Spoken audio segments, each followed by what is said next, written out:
Good day mga kaliki. To this video, gagawa tayo ng detachable extension telescopic for smoke detector sensor. Gagamitin natin above main engine para hindi na tayo sasakay doon sa mismong crane kasi bawal na. Para hindi rin tayo gagamit ng mahabang telescopic kasi mabigat yung mga kaliki. Kaya nag-welding na lang ako mga kaliki, nagpabricate ako.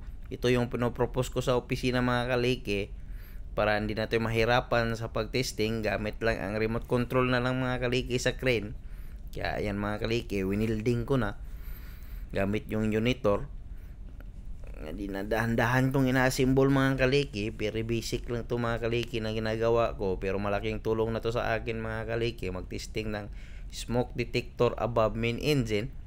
Yan, pakita ko rin sa inyo mga kaliki kung paano siya gamitin at sa paano natin ikabit sa mismong crane.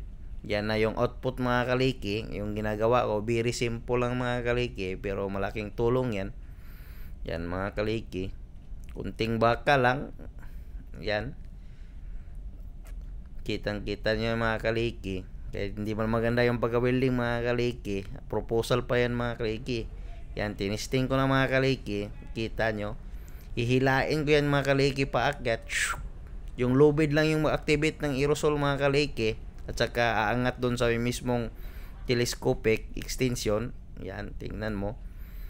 O, kitang-kita nyo mga kaliki, umaangat na. Yan mga kaliki, kinakabit ko na sa may mismong crane mga kaliki. Safety po yan. Nakabolt po yan mga kaliki para hindi matanggal. Yan mga kaliki. Sa sunod yan mga kaliki, testing natin actual. Let's